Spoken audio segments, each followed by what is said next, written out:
Sports Network. The Cincinnati Bengals Weekly Show is brought to you by Manscaped.com.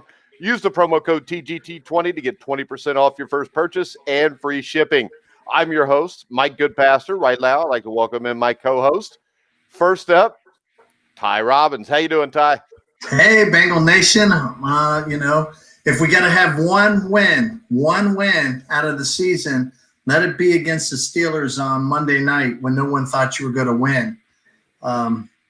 That is an early Christmas present, my friend, and everybody thought they were going to lose, including the guy that put $7,000 down and was bragging about making 10 at the end of the game. Yeah. Probably homeless now. That's what I'm saying. All right, that's not nice, Ty. And next up, we have a man who in the 1980s pretty much dominated the Pittsburgh Steelers all by himself. Number 58, Joe Kelly. How you doing, Joe? Oh man, I'm doing great. You know, after a Monday night like that, then you have to be doing well. Bengal Nation, the season had win in the tanks, man, and this is the game that you look forward to. So we knew, we're vying to pick the offensive tackle for the University of Oregon, and it doesn't matter. It didn't matter if we didn't win any games. We played Pittsburgh. It was Pittsburgh week. And I've always said here, you throw out the records, man. You throw out the records when you're playing in your division, and you definitely throw them out when you play Pittsburgh. So I'm happy, but I am in total shock just by the way those guys played, the emotion, the physicality that they played with. It was a great night, awesome night, and. It was really a way to uplift the Bengal fans who've been stabbed in the heart all year. So, Monday night was a great night, man. Yeah, and this is the thing about this game. This is what got me excited was, Juju Smith-Schuster dancing on the logo, and then Von Bell lights him up. I think that was the game right there because I thought that set the tone. And with the Cincinnati Bengals, it's probably been since the late 80s or maybe 1990s since I've seen a Bengal hit somebody and actually set the tone. And it seemed like the entire Bengals team fed off that, Joe. And it seemed like the Steelers just kind of lost it there because I don't think they expected to get in a football game with the Cincinnati Bengals. I thought they were going to be wearing their championship T-shirts at the end of that game. And Von Bell set the tone in that game. Oh yeah, it's any given Sunday, and this just so happened to fall on a Monday. And Von Bell, he set the tone. But you can see it. The Pittsburgh Steelers came in. Juju came in. He's been doing this every week, and he went to midfield and did his little dance. And Von Bell definitely was aware of it. Had said something about it earlier in the week, and it was a perfect setup. So when you look at and sometimes things just align right, and it just so happened. Pittsburgh called that. The play, they run that play all the time. We just had the perfect defense. Von Bell was he's squatting on that crossing route. So, I mean, it could, from a defensive perspective, it couldn't have been a better call to really set this guy up. He caught the ball, and Von Bell was there, made a perfect play on there, set the tone for the defense and set the tone for the game. Yeah, and then we go to Ryan Finley, which I thought was really the reason the Bengals had no chance coming into this game, Ty. And I've got a couple takeaways. Number one, I don't know how the Bengals didn't know that he did not have an NFL arm before they traded up 3 draft picks to get him in the 4th round. But all that being said, Ryan Finley played his heart out on Monday night. And the great thing about that is, whether it's Clint Longley with the Dallas Cowboys in 1974, just for that one moment, he was special. And, Ryan Finley runs probably about a 5-flat 40, and he takes off for a 25-yard touchdown run. And like I said, Ryan Finley's not an NFL quarterback, but that night, Ryan Finley played his ass off, and he got it done when it needed to be done, Ty. Yeah, he had a lot of run packages, and I don't think the Steelers were prepared for that. They hadn't seen him run a lot. He came out, it was do or die. You needed your running backs to get the job done, to get the yards. If you were going to count on him, Finley, to throw, and make those passes, and like Burrow had been doing, that wasn't going to be the case. But he did the job. Bernard got in there, got some key first downs. He made a few passes that he had to make to Higgins and AJ. And then he started running, and getting those yards and unaccounted yards. And I don't think the Steelers ever quite made adjustments to stop him. And so that was a key. We need to enjoy it because Houston's going to key on that. They're not going to let that slide. They're going to load up the box and everything else. But for this week, this game, it got the job done, and that's what we needed. And it's great. It's awesome. Yeah, and when we look at this, Joe, the Steelers are missing pretty much all their linebackers. Bud Dupree. Bengals are missing a lot too, including Joe Burrow, Joe Mixon. And the turnovers were a huge part, but the Bengals did have a hand in those turnovers. And the big thing to me is this. They got 3 takeaways. They scored 17 points on it. This is a Bengals team in the past that we would have seen score 3 points off the 3 takeaways or 6 points. The difference in the game was they were able to capitalize, and that was huge because how many times we've seen the Bengals not be able to capitalize? I mean, that's exactly what happened. The guys, the defense was playing, and they were flying around making plays, we took advantage. And throughout the season, those are a lot of times where when we would get a turnover or we get great field position, the offense would not take advantage of the situation. And in the first half, man, it was awesome. We were making plays, flying around, creating turnovers. Offense, they were moving the ball, I think this was the lowest passing yardage of Ben Roethlisberger's career, or it's been. I know it's been a long time. I think they held him to 14 or 19 yards passing at halftime, and it worked. And you can see there was a level of comfort that Finley had. You can see he was smiling. He was making plays. He wasn't overwhelmed, by their defense. And Pittsburgh, we still have to understand Pittsburgh. You just can't replace 3 linebackers of the caliber of the linebackers that they had. They've been in, but I think it's catching up with them. Losing those 3, top linebackers, and fortunately we took advantage of it. And Ryan Finley didn't lose the game for us. There was definitely, even though we were up 17-0, we really could have been up maybe 24 or 31-0, because there was a lot of passes that he was underthrown that we could have took advantage and really put them behind the 8 ball. So it was a great victory, great team victory. Defense, outstanding. Offense still has some work to do. But overall, a win against Pittsburgh Steelers any day. And guess what? Bengal Nation? It was on prime time.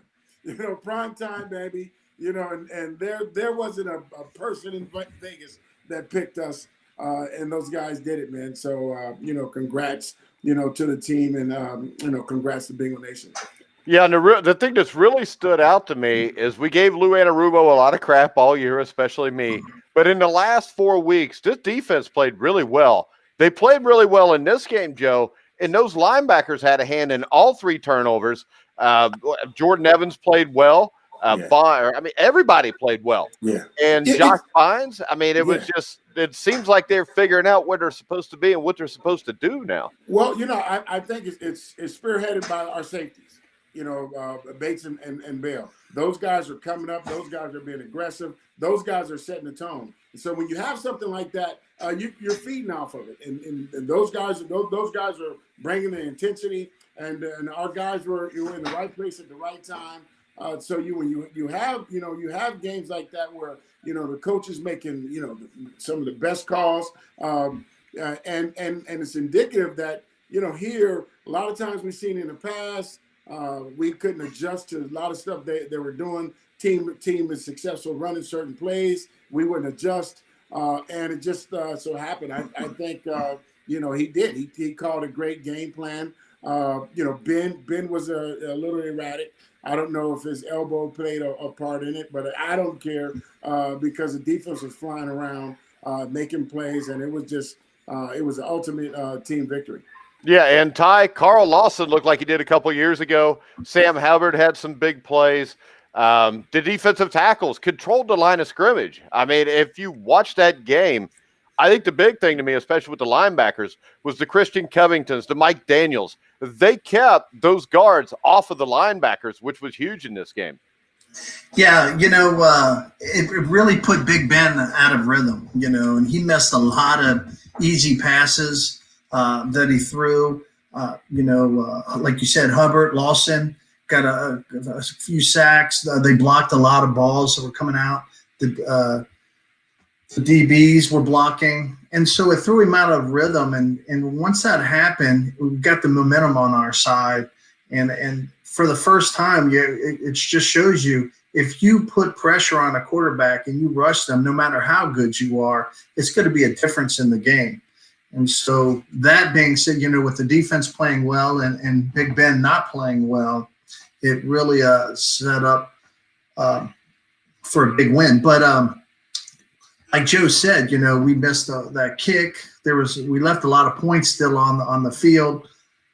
But I was like many people. I was a little, skeptical about the second half. I was excited. We went in at halftime with that lead, and I thought about the Colts and being up 21 points, and I didn't know if we were going to make those adjustments like we haven't all year. And so to come back and it started, a little slow, and then we picked it up. We started getting momentum again, and then I got excited again, like, oh, there's a good chance that we're going to step up our game, and it all starts with the pass rush, stopping the run.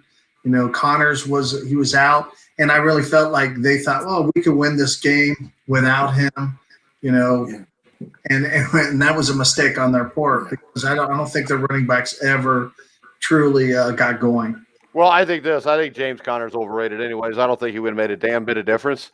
And I think the kid from Kentucky might be better anyways. Mike Holbrook has a question. So if Sewell is gone at 3, do we trade down or go after Chase, Ty? I still think Pennell's going to be there at 3. I think Jacksonville will take Trevor, and the Jets might take Fields if he has a good game against Clemson. And the Jets will only do that if they're idiots. Sam Darnold. Yeah, Sam Darnold's a good quarterback. Sam Darnold's the guy. They put it like this. We all thought the same thing about Ryan Tannehill when Adam Gase was his coach. As soon as he got away from Adam Gase, now he's one of the top 5 quarterbacks in the NFL. Sam Darnold's good enough to get this done, but I will give you this. The Jets are stupid enough to draft another quarterback. Well, if they don't, then I think you have to take the best player, and if Chase is out there, and then you go lineman second round, because you're going to be at the top and pick there, unless there's an outstanding offensive tackle that's in the same category as Pennell. I don't know. You may have to go and get Burrow, his guy that he's used to. I don't know. We need linemen at the end of the day. But this is the thing, though. AJ Green's going to be gone. Even if he's not gone, he's gone as being the number 1 wide receiver. I think Chase was considered the best wide receiver that would have come out last year. Last year's wide receiver draft, Joe, was as good as any we've ever seen, I think. And those guys have actually played that part. So I think here, the trade down or Chase, I think it's debatable, and I know this makes no sense coming from me. I mean, I might take Chase no matter what. I think here, when we look at this draft, we look at the situation. The Jets would be insane to draft. So they probably will, Joe. It's the Jets. But here, I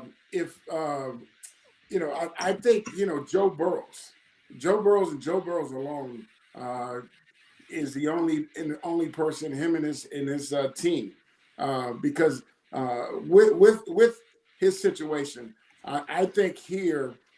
He's in a position, based on how he played, even though he didn't finish the season, based on how he played, he showed that this kid is going to be a special quarterback in this league.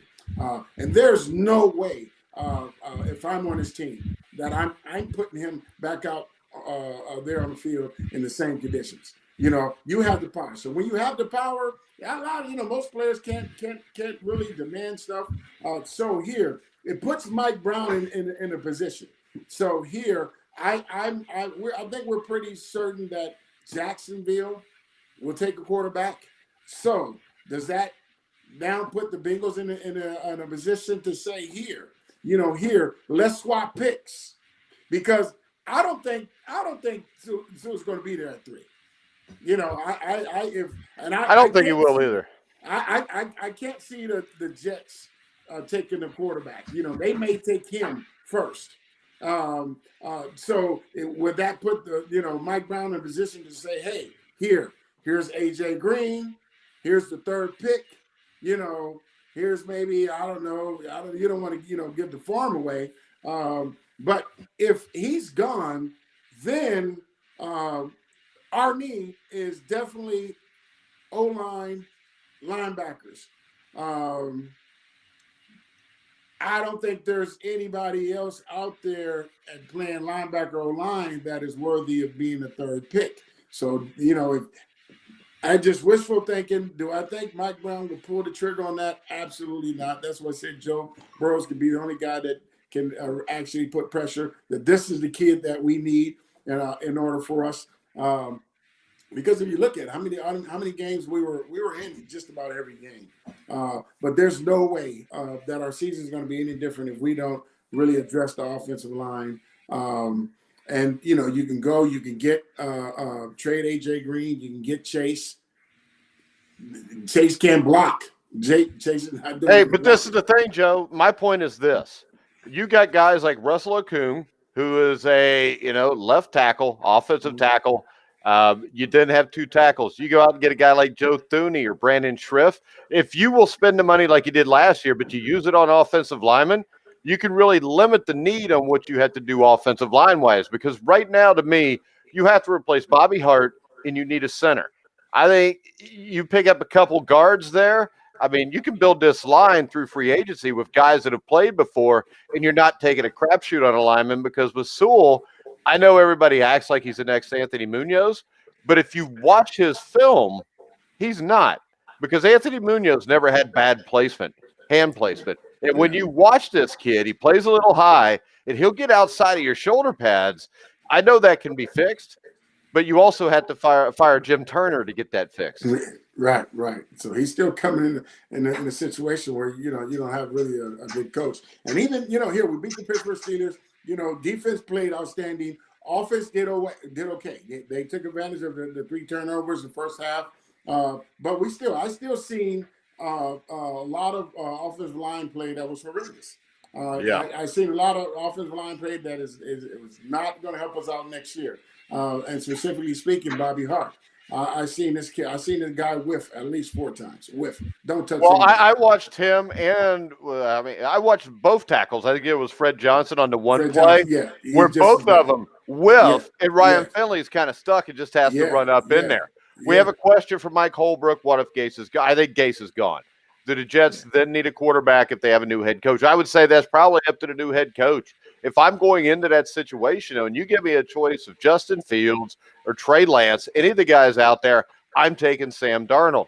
The Jets, though, with poor ownership, might think we got to put butts in the stands, so we're going to take a Justin Fields, a Trey Lance, or a Kyle Wilson but I mean, if they're smart, which they never are, I mean, they can do that. And the other thing about the Jets is this, and this is why I would do this, Joe, and we talked about this off air a couple weeks ago. Mekhi Becton has played really well. Yes. If you got Becton and you get Sewell, you put Sam Darnold at quarterback, that team could win 8 or 9 games next year just like that, because you would have 2 offensive tackles that may be the 2 best to come out in the last 3 years in the draft, and you've got Sam Darnold. Sam Darnold last year, people forget, he won 6 out of the Jets' last 7 games to damn near make the playoffs last year. And this year he's been hurt. Adam Gase is a mess. So, I mean, when you look at it, I think they're stupid to go away from Sam Darnold. Yeah, I think it would be, it would dig them a deeper hole than they are in now. Sam Darnold is he's a young up and coming quarterback. If he's able to stay healthy, and you can put some more weapons. So even imagine here, Bengals traded and sent AJ Green, and they got another couple weapons. Sam Darnold, because their offensive line play is solid. Well, Joe, the thing about AJ Green is they franchise tagged him, so he's not really with the Bengals when the season's over. I don't think, is he? And nobody's trading for AJ Green right now. Yeah, no, but that's if I can't see after the production. I still think he has a couple of solid productive years in NFL. I assumed that by this time during the season that we will start see some of the separation that we've seen, and it's not there. Getting old is a bitch. And he doesn't have. Is he going to catch the ball? You throw it around him, yes. But that separation speed that separated him from the number 2, number 3 receiver, it's not there. And Father Time is undefeated. And every time I watch Alex Erickson, even though Ty likes him, it pisses me off that John Ross had returned the punts. Oh wow! There's decisions that this coaching staff. I think the biggest thing in Bengal Nation, we gotta ask, did this victory save Zach, or should Zach, with this victory, does he deserve to be here? In my opinion, no. What do you think, Ty? I think no too. I think you need to go out and get another coaching staff, and then work on both sides of the line. We need an offensive line, and we need people that can rush. And if you block for Burrow and you have somebody that can put pressure on, Reader will be back next year. Cooper will be back next year. Wayne's, we didn't even see what he had because he was out the whole year. He'll be back. You pay Jackson and Bates, and then Phillips really didn't play a bad game. I thought Phillips played really well, actually, especially the first quarter or two. So you can really focus on, these lines. And until you fix both sides of the line and make better calls, on the offensive side and defensive side of the ball, you're going to have the same results. So I think you go out and we'll see in the next 2 games. We'll see. Well, we're going to see in the next 2 games, and he needs to be fired. Because what we're going to see is we're going to watch we're going to watch the Texans beat the hell out of the Bengals. We're going to watch the Ravens beat the hell out of the Bengals. This was not so much an aberration as the fact that the Pittsburgh Steelers are a mess right now, and the Cincinnati Bengals took advantage of it. I could compare it to this, Joe. 1979. All right. Homer Rice was the Bengals coach. The Bengals played in October against the Steelers team that I think was undefeated. The Bengals only had 1 win at the time. And the Bengals beat the Steelers like 34-10. And this is 1979. They did it because the Steelers turned the ball over 7 times. And the Bengals beat them because of that. Paul Brown didn't save his coach because of that. He still fired his ass and brought in Forrest Gregg. 1 game does not make a difference in this, because 1 game does not take away the fact that the Cincinnati Bengals under Zach Taylor are going to win 5 games in 2 years. So if he was a capable NFL coach, this would happen more often than not. And I think what happened here, we talk about adjustments, Ty. Going into the second half, Pittsburgh adjusted. They started trapping. They started doing a little pin pull when they ran the ball. And they came out and ran the ball right down the field and scored a touchdown. I think at some point, Zach Taylor realized Pittsburgh's missing all their linebackers. All we got to do is run the ball. So, I mean, this wasn't like it took a genius to figure this out. It does surprise me that he did, because I do think he's a moron still. I mean, he won a game. I mean, this is still a team that he's, as a coach in 2 years, he hasn't won 1 road game yet. Not 1. And his record in 1-score games is still like 113-1. So, I mean, why in the hell would 1 big upset do anything? You don't hear New York Jets fans saying, well, Adam Gase beat the Rams. The Rams were a playoff team. Maybe we should keep Adam Gase. No, what happened is you had a team that stepped up, not because of the coach. They didn't play hard to save, Zach Taylor's job. They played hard because they came out and they realized Pittsburgh wasn't that good. They got a little emotion going. They got a little momentum going. They played out of their minds. They got the win. End of story. That is it. Now, if you tell me that the Bengals come out and beat the Texans 30-13, and then they come out and they beat the Ravens, then we can have this conversation. But I don't think there's any way on God's green earth, Ty, that happens. Yeah, I agree. I think, like I said before, Ben had a bad game, and we took advantage of it. We put pressure on him. We got our running game finally going, and we had some breaks. And when you have some breaks like that, then you're going to win a game or two. But I don't believe that Zach Taylor's game plan for this had anything to do so much with this big win. So we'll see in the next two games. But like most NFL teams, they're going to make adjustments. They're going to load up the box. They're going to running back, and they're going to say, "Okay, Ryan Finley, now you got to throw the ball. How good are you?" And we're going to see. And Zach Taylor has the game plan for that. And his receivers got to get open, and the line, I think, does much better at run blocking than pass blocking, at least in this last game. Yeah, they're much better run blocking and pass blocking because they all got bad feet and they're poorly coached. Mike Holbrook says he doesn't think that Mike Brown will let him go. And then he asked if they would even come here, who would we want to see be the head coach of the Cincinnati Bengals, Ty? A lot of talk. Eric Bieniemy come in. Bieniemy, working the Kansas City Chiefs and do a good job. So his name's been thrown out there a lot. I'm not quite sure with so many openings. It's going to be one of those things where you got to pull the trigger now. You know what I mean? Like, you can't wait until after the season. Then, the coaches, some of the top coaches that are up for jobs get picked because there's going to be a lot of openings. And then how about this, Ty? Let's do it this way. If you could have anybody be the head coach on this team that's available right now, who would you want it to be? I would like to see Eric come in and be the head coach. I'd like to see Mike Zimmer come in if he gets fired and be the defense. I said one, Ty. You get one guy. Yeah, I was filling everybody up there. Just give me one. Who would be the perfect hire for you? Eric Bieniemy. I think he would be a. I think he'd be a. I think this. I think that would be a horrible pick. Really? Yeah. I mean, right now, this is my take on Eric Bieniemy. And, I mean, he's one of the most discussed head coaching candidates for 2021. He's been a part of that, amazing Kansas City offense. Now, Andy Reid's the mastermind. I think there are a few risks with Bieniemy that people forget. And I think it's one of the reasons why he hasn't been hired yet. The last time he was the true offensive coordinator, when he drew up the game plan, he called the plays, occurred at the University of Colorado. His Colorado teams in 2 years combined for 4 wins and ranked 109th and 120th in the country in offense. And that offense was terrible. He also has a lot of red flags with arrests that he's passed.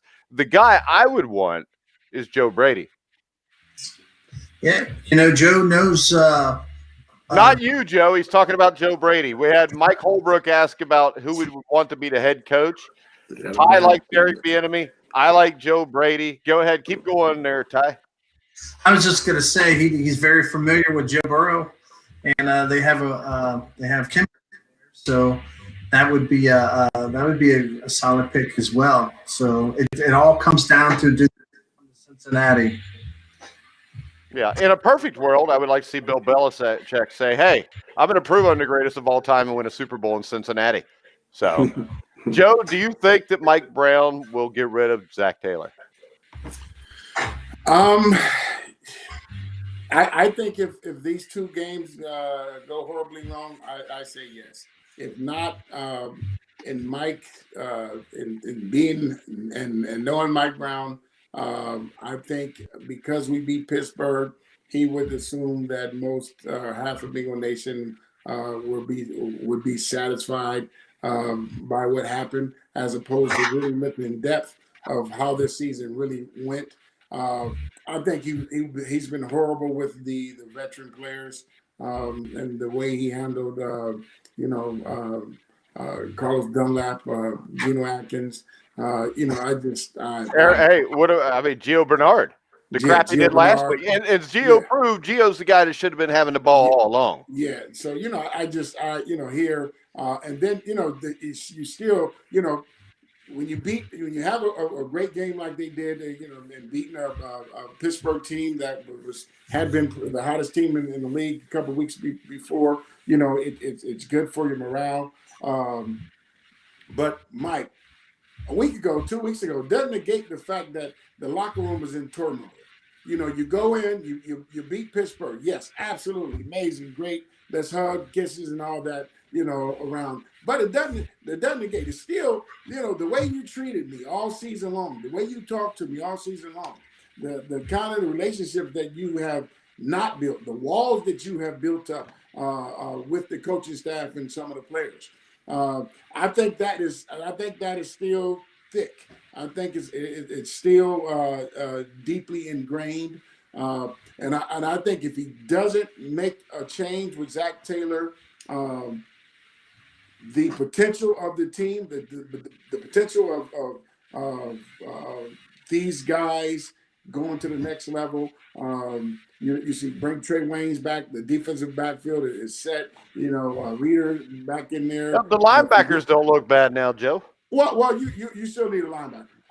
Hey, I can tell you this though. You look at the guys they drafted; they've played well. Bynes has played well. I think you definitely need depth there, and you need one stud starter, which would not hurt. I can tell you this: last year, right now, we sat here and they had no linebackers at all. Oh yeah. Now I think they've got three. Yeah. Even Pratt played pretty decent the other night. Yeah, I think they've gotten better. I still think they need you need one more. You need a linebacker. A real guy that's going to go sideline to sideline and make some plays. And I think their defense will be set. And then you have to do an overhaul. You have to go out and sign 2 reputable offensive linemen, free agent offensive linemen that have been in this league, that have proven that they're solid guys. And let's stop going to get the scraps of other teams. All the guys that we have, we're like, oh yeah, we'll bring another body, and yeah, but that guy was benched on the team that he came. He lost his job or he got cut, and we're thinking that they're going to come in and they're going to be better players. Well, they were shitty at Buffalo. Hart was terrible at Buffalo. So we're hoping, and I think. Hopefully that Mike can open that wallet again, and you go get 2 solid free agent veteran offensive line, and if Sewell happens to fall in our pocket, I think you're going to see, and that's indicative of if Joe Burrows comes back. Early signs said they think he'll be ready for opening day. I don't think he should rush it. But if that happens and we have a totally revamped offensive lineman, you get a player here, player there. I think that Bengal Nation will be back in the running, and then take it. Hey, back to coaching. My boss thinks that Bill Cowher would be a good candidate, and my cousin thinks Josh McDaniels is wanting out of New England would be a good candidate. Josh McDaniels would be a horrible candidate. He would be Zach Taylor 2.0. He had his shot, and he drafted Tim Tebow in the first round. What about Bill Cowher? Yeah, Bill Cowher. You have veteran coaches out there that are definitely capable of coming and turning this thing around. But will those type? I don't think those type coaches will come in here and play a back just because of the history to Mike Brown. I think they have to come in, and they're going to have have some kind of control over who they pick, who they cut, the type of team that they want around them, and I think at other places they were given that latitude.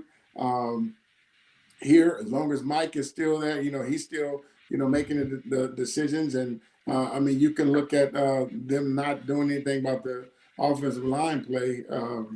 and signing Bobby Hart and thinking that was a great offseason, not an acquisition, but keeping this guy. You could have kept him out there. Nobody would have gave Bobby Hart $21 million. Nobody. Mike Holbrook says Cowher's not coming out. I think this. I think there's a possibility Bill Cowher ends up being the GM in New York for the Giants. Yeah, I don't see a coach of Cowher's status coming to Cincinnati. I think it'll have to be someone like Eric Bieniemy, someone like that probably wouldn't want total control, being that they'd be a first time head coach. But I think that this guy, you're going to need a coach that is can command the respect of the players. Guy that's because you can be a player coach. I think Tomlin is a player's coach, but Tomlin commands respect, at all times, on the field, off the field, in the locker room. And that's why he got rid of a guy like Brown, because he wasn't fitting in his scheme of things. So goodbye. And that was, it was a great talent. So if you can, there are, hopefully some guys out there that can do that. How about this, Joe? I'm going to make the case for Joe Brady again, not just because he coached Joe Burrow in college, but the reason I'm going to do that is the Panthers right now are 12th in total offense. This is a team that has not had Christian McCaffrey or Russell Okung, who got hurt early this year. The thing about Joe Brady is this. Him and Russell Okung get along really well, too, and Russell Okung's going to be a free agent. So when you look at that, you may get Joe Brady and you may pick up, your other tackle right there too. But I think Joe Brady is the perfect fit here. And I think he is called the plays. He designs the game plan. He won a national championship doing it. He's taken a Panthers team. Teddy Bridgewater's played really well under him also. And I think that we talk about how Baker Mayfield's had like 4 different head coaches or coordinators in his first 3 years. I think here the transition would be seamless and actually would make Joe Burrow better next year. I mean, I think that because they are familiar with each other, I just don't think that's going to happen. I don't think, you don't think Joe Brady will ruin his reputation and career by being the Bengals head coach? You look at, if Mike Brown decides to pull the rug from under Zach, he hired an inexperienced head coach, a guy with no head coaching experience. Now, would you go with Brady? Because he doesn't have head coaching experience at any. But he's been a coordinator. He has been a coordinator, so I'll give him that. But does his reputation precede Eric Bieniemy's? Yes, I think it does completely. And what's Eric Bieniemy done? Well, I mean, lead the most prolific offense in history. No, he doesn't. Andy Reid calls the offense. He's involved. He's involved. There's a difference between being involved and being the guy that calls it, though. And the other thing is this: Bieniemy has no head coaching experience either. Both of those would scare the hell out of me just because of that. And the other thing is Eric Bieniemy was an utter and complete failure at the University of Colorado when he was the guy calling the plays. I mean, they were 109th and 120th in offense. I'm not talking. I would love to have Eric Bieniemy over what we got right now, and Bieniemy would be one of my top 3 choices. My other choices would be Brady, and I agree with Mike Holbrook that if Mike Zimmer was to get fired, I would take Zimmer. I mean, I think Zimmer would be ideal. You think about what Zimmer brings, and you think about his relationship with the city of Cincinnati, the relationship with the Bengals. I think he would be a perfect fit. And I mean, you never know what is going on in Minnesota. So there are options. There's a plethora of options other than Zach Taylor.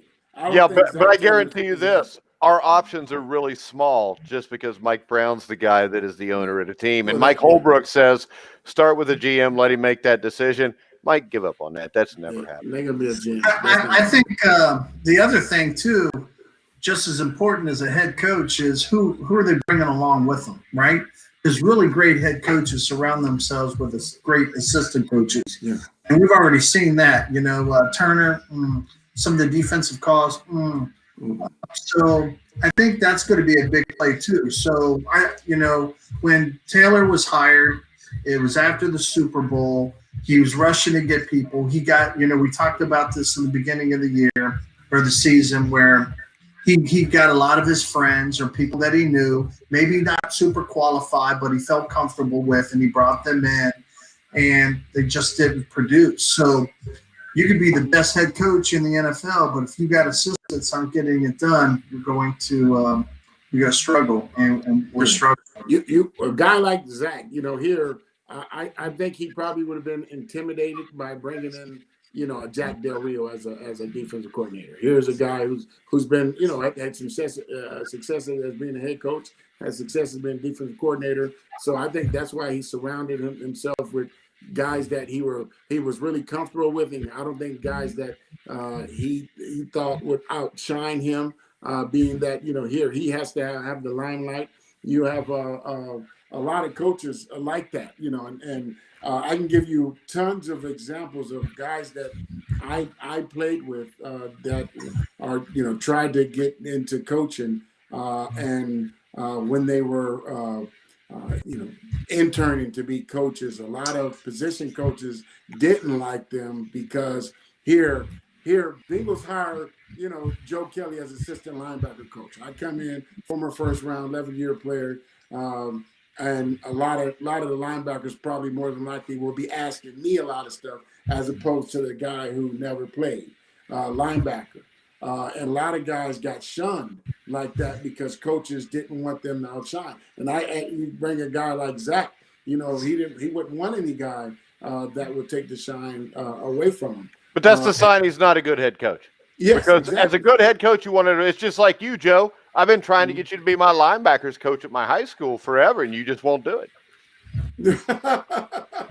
I mean, we're right down the street from you, Joe. It's 10 minutes away. We don't practice till 6 o'clock at night.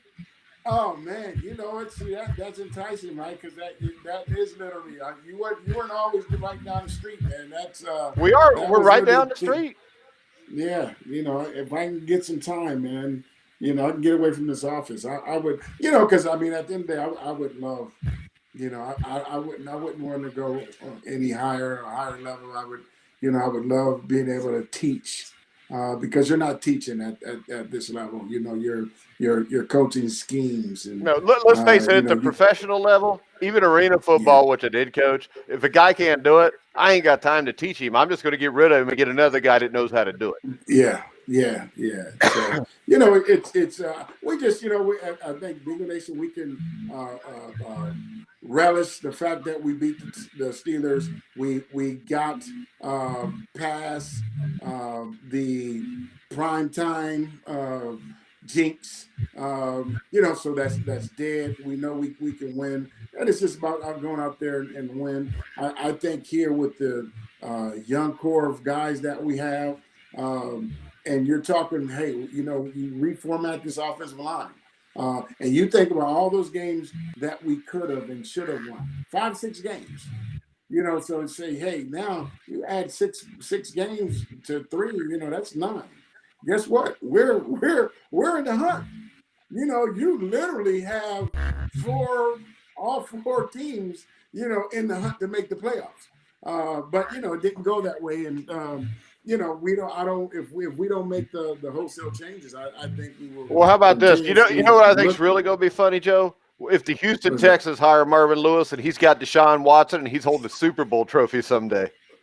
What you guys do? You hear his name is? I know it should be. He's a good football coach. NFL hey, you know what? You don't realize how good Marvin was until you watch Zach Taylor try to coach a football game. Yeah. I mean, it is what it is. NFL is it's a league of recycling. Because you want to go with the new, you want to go with the fads and what's hot right now. Because everybody, Andy Reid's old school. But look at the offense. He's not doing all these, trying to run the offense that the Rams are doing. And he is, Joe, because he's running CFL schemes with the motion across and everything. With time, they can't run the CFL motion down the hill. But I do know because I do a CFL show with Robert Drummond. You remember Robert? He played in the CFL forever. But he's like, yeah, he said Andy Reid, I guess, spent like 3 or 4 years in different CFL training camps learning emotions and stuff so he could put it in with Tyreek Hill once he got him because he was so quick. They caused the matchup issues, Travis Kelce. So you're basically kind of watching a hybrid of a CFL offense being run in the NFL. I think he's the disciple of the West Coast offense type, and you look at the personnel that he has, and that personnel fits what he has. It fits his quarterback. It fits Tyreek Hill. It fits. I mean, they have the talent to do the things that they're doing. Then you have the Cincinnati kid Kelsey. So that fits, and it's still they can they run the ball. They run the ball well. I'm glad their young rookie running back. It looked like it was going to be a horrible injury, but it looks like something he can bounce back from. Looking at the game the other night, but we look at the offensive scheme that Zach Taylor has tried to bring over, the Rams offensive scheme, and we don't have the personnel that the Rams had when they went to the Super Bowl. So a lot of schemes fit players, and when you're trying to run something and you don't have the talent to execute what you're trying to do, we don't have anybody that can stretch the field. I mean, you have John Ross that can potentially be the guy to stretch the field, but AJ is doesn't provide the separation. So you think about this, the kind of offense that we're trying to run. If you got somebody that can stretch the field, and you have T. Higgins and you have Tyler Boyd, and we have a tight end that is not running a 5.5. You can get a tight end that has some kind of speed and some kind of agility, like a Kelsey type. That offense can be explosive in the NFL, but we just don't have the personnel. All right. Also, Ty could use a defensive line coach, so you could come along with Joe. I'm enjoying retirement. Really. Oh, just be quiet then. I don't even want to talk to you. Be quiet. At least Joe, he didn't just blow me off right away like you just did. All right, but you could ask Ty, Joe. I'm fun to coach with. So. I believe, man. I know we have a great time. I want to be in position so if I do, I can commit. And I'm not stuck here like I'm at the office right now. I'm getting close, Mike. I'm getting close. It'll be 23 years now, so I'm kind of getting close. I would love, because the passion I have for football, man, it's still running deep in my soul. You should have heard me Monday night in my man cave by myself. You thought it was 15 people in there. My dogs were running and hiding while I was watching the game. I didn't think that's the first time I've been excited watching a Bengal game in like 3 years. Oh man, yeah. It wasn't that time. Wasn't that exciting, man? It was exciting. It was after. It was a little nerve-wracking, when you're up and you're like, yeah, we got him against the ropes, and then you start to think about, halftime's going to come around, and we're going to come back, and are we going to carry that momentum? Yeah, I thought we was going to get our ass kicked at halftime. Say the truth. They made some adjustments and made that that touchdown, and then I go, oh no, here we go. You know the thing that's sad? I think it's really sad that younger Bengal fans, which means anybody probably under the age of 30, 35, doesn't know what it's like around here when the Bengals are really good. 1988, when Joe was on the team, the entire city of Cincinnati was orange and black. I remember the 3 or 4 nights before the Super Bowl going to Northgate Mall. And you go in the mall and every storefront is orange and black. Everything is Bengals. Everybody's buying it. I mean, even back then, I think an AFC champion or a Super Bowl sweatshirt was like $45. You had the Tim Kernright King of the Jungle sweatshirts. You had the SWAT team posters, the SWAT team shirts. You had the Who Dey rap featuring Joe Kelly, which we're going to have to play on here at some point, just so the young ones can see that Joe's talented. But I think people remember or don't remember or did have no idea what that was like. Are really missing out. I remember going to that AFC championship game, and that place was electric an hour before the game even. And, I mean, if you think crowds are loud now, nothing like it was back then. And downtown, I remember they had an old Jumbotron that they played the Super Bowl on. There's a few thousand people down there, and the picture's blurry as hell. I didn't go down, but I don't even know how they could see the game, but everybody's drunk, having a good time, and that hasn't happened here in a long time. It's unfortunate that this generation of the Bengal fans have not been able to witness the jungle.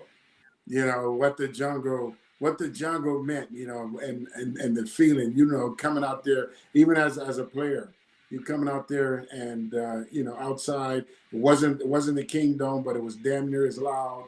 It was. I mean, you can hear or feel Riverfront shake. It was awesome, and we were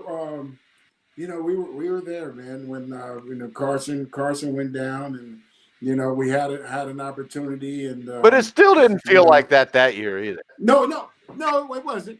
I mean, 1988, it was like, 1988, once you got to the point of probably the Buffalo game here. Remember, I think the Bills were undefeated. The Bengals blew out the Bills 35-21. You just had a feeling from there that they were going to win. It's like the Redskin game where Low Miller misses the 29-yard field goal. Low Miller never misses the 29-yard field goal. And you never had a thought during that season of, oh, hell, we're going to lose, which is the feeling I've had for the last 20 years. Yeah. And it gets old, but you just had a feeling something good was going to happen that year until Joe Montana came on the field for like 3 minutes. Yeah. And that's why we talk about here, even though I don't think Zach's a good fit, they're the pieces you have and when you have some of the pieces, we didn't had we kept Whitworth, had we kept Zeitler, had we been able to put those pieces together and take advantage of the experience that AJ and Dunlap and those guys. So now, guess what? That boat's passed. That boat sailed on. So we weren't able to take advantage of that because of Mike Brown's moves, and now the core of those guys. Gino, that boat is gone. Now you have a new boat, and now you have Bates. Now you have Von Bell. Bring in, here, because our starting quarter we never seen him. Trey Waynes, you bring in here. You bring him into how our DBs and match him up with William Jackson.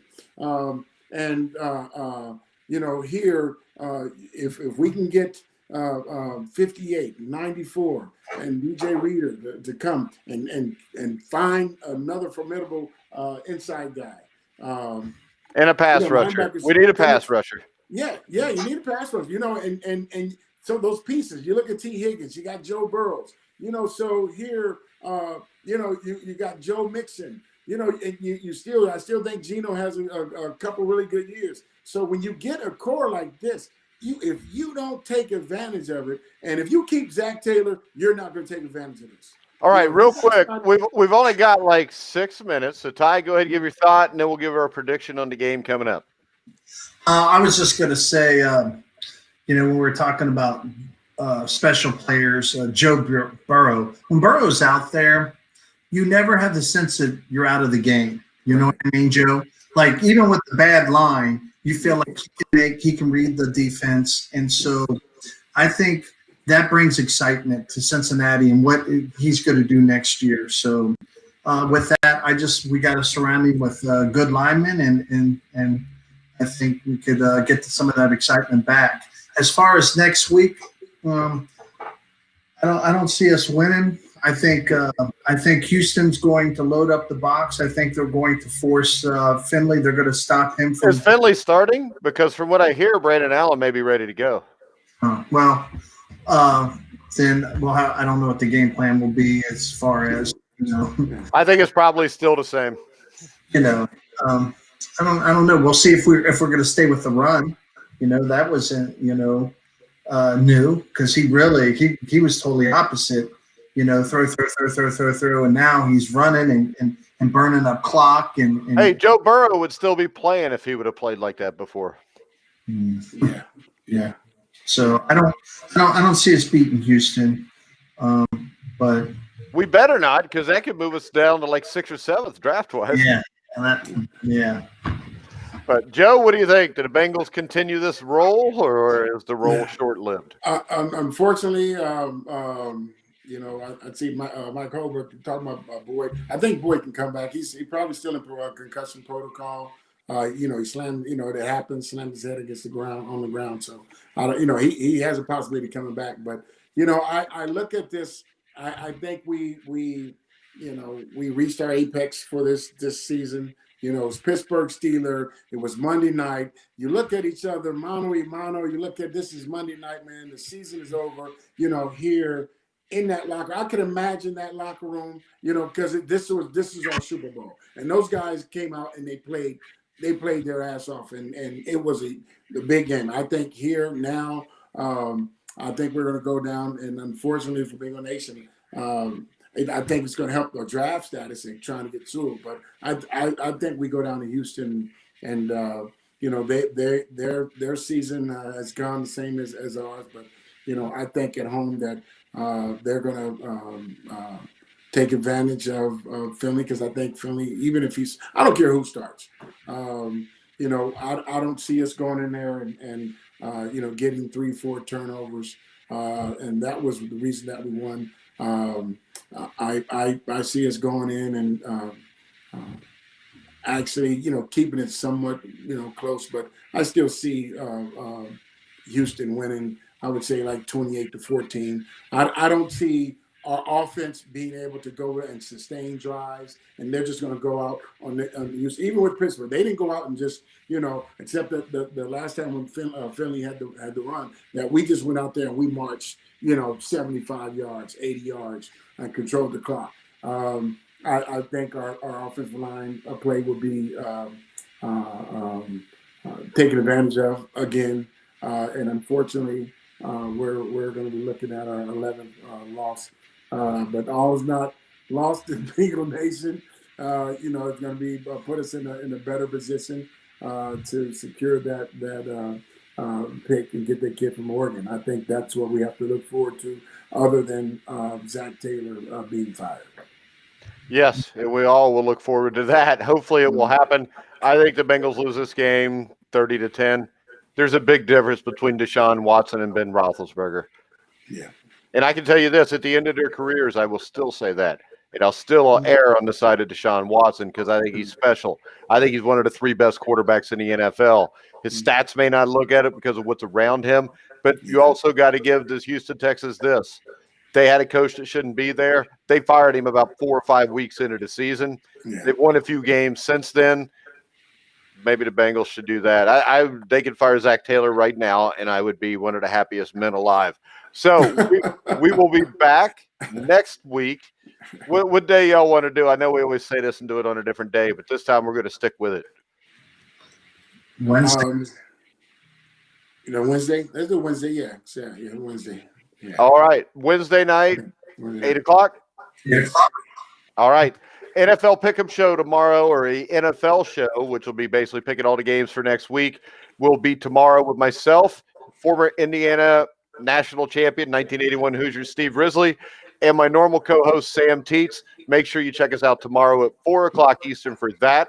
And then tomorrow night we'll have the old time boxing show. We'll be talking about the career of Buster Douglas with HBO boxing historian Christopher Shelton. Make sure you check out all those shows. Check us out on Rockfin, Manscaped, promo code TGT20, 20% off your first purchase, and free shipping. So for now, for Ty Robbins, Joe Kelly, I'm Mike Goodpasser. You've been listening and watching The Grueling Truth, where the legend